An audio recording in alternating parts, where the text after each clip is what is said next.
2024 সালে চট্টগ্রামের আপনার জেলা প্রশাসনের কাছে বেশ কিছু হোটেল আপনার স্থায়ীভাবে বন্ধ করে দেওয়ার জন্য চট্টগ্রামের আপনার কোতোয়ালি থানা থেকে আপনার কনফিডেন্সিয়াল একটা আপনার নোটিশ পাঠিয়েছিল, মানে অনুরোধ করেছিল। তো তার অলমোস্ট সবগুলা হোটেলে কিন্তু আপনার এই স্টেশন রোডে, আর যারা এর আগের পার্টটি দেখেননি তাদেরকে বলবো, চট্টগ্রামের স্টেশন রোড হলো আপনি বলতে পারেন পুরো চট্টগ্রাম শহরের অপরাধের আপনার হেডকোয়ার্টার বলতে পারেন, অথবা অপরাধের আপনার কর্পোরেট অফিস। এখানে একসঙ্গে বেশ কয়েকটা হোটেল দেখতে পাচ্ছেন, হোটেল আপনার ইডেন, হোটেল আপনার মেট্রো ইন। সো আমরা ওই পাশ থেকে হয়তো ভালোভাবে হোটেলগুলো দেখাতে পারবো না। এখানে ইকবাল বোর্ডিং, তারপরেরটা হলো আপনার হোটেল রিল্যাক্সিন, এরপরে আমরা আপনার আরও একটা হোটেল দেখতে পাচ্ছি, এটা সম্ভবত নতুন, এটা তালিকাতে আছে কি না জানি না,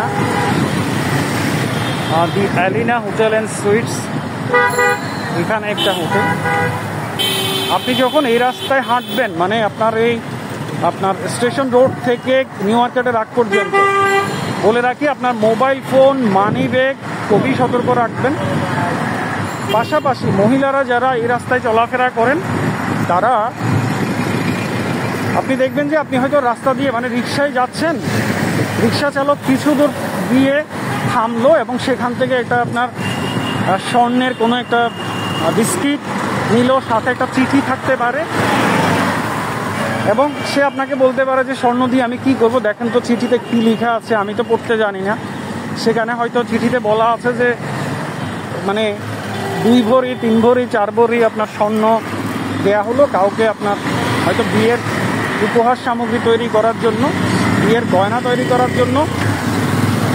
তো আপনি হয়তো চিন্তা করলেন এখানে 5 ভরি স্বর্ণ, রিক্সা চালক তো বুঝতে পারলো যে এটা তো স্বর্ণ। সো সে তখন আপনাকে বলে যে ঠিক আছে আমাকে কিছু টাকা দিয়ে দেন, মানে স্বর্ণটা আপনি নিয়ে যান। সো এইভাবেই কিন্তু আসলে আপনি লোভে হোক যেভাবে হোক আপনি চিন্তা করলেন 4-5 ভরি স্বর্ণ, সো তাহলে আমি ওরে 10-20 হাজার টাকা দিয়ে দেয়, বাকিটা তো আমার লাভ। আসলে ওটা স্বর্ণ থাকে না, ওইটা হয়তো পিতলের কোনো কিছু থাকে। এখানে একটা হোটেল দেখতে পাচ্ছেন, হোটেল মিড টাউন, তারপরেরটা হলো হোটেল গেটওয়ে, এবং এটার পরে হচ্ছে আপনার হোটেল কমফোর্ট, তারপরেরটা হচ্ছে হোটেল ড্রিম ইন্টারন্যাশনাল। এশিয়ানটা হয়তো পজিটিভ হোটেল মেবি। এখানে দেখা যাচ্ছে যে হোটেল ঢাকা দেখতে পাচ্ছেন। সো আপনি যদি ঝামেলা এড়াতে চান, ঝুঁকি এড়াতে চান, তাহলে অবশ্যই আপনার চট্টগ্রাম শহরে কোনো কাজে আসলে এই হোটেলগুলো আপনার এড়িয়ে চলা উচিত। এশিয়ান হোটেল হয়তো পজিটিভ হতে পারে, এটা সম্পর্কে আমি জানি না। এখানে একটা ভালো হোটেল আছে, এটা চট্টগ্রামের আপনার মোটেল সৈকত, মানে সরকারি যেটা পর্যটন মোটেল, অসাধারণ একটা আপনার সুন্দর মোটেল এটা। সো এই হোটেলগুলোর কথা বলছিলাম, এই হোটেলগুলা এখানে একটা দেখা যাচ্ছে যে হোটেল মিসকা।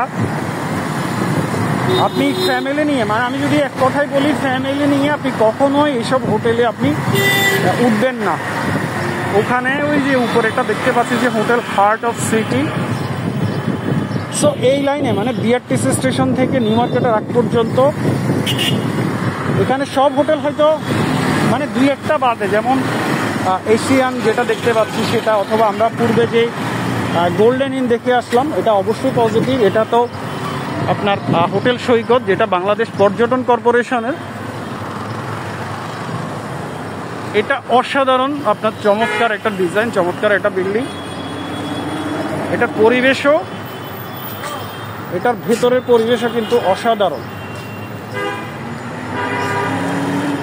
এই আপনার হোটেল সৈকতের, এটা বাংলাদেশ পর্যটন কর্পোরেশনের মালিকানা, এটার ভেতরের পরিবেশ কিন্তু যথেষ্ট চমৎকার। সো আপনি ফ্যামিলি নিয়ে এটাতে উঠতে পারেন, কিন্তু অলমোস্ট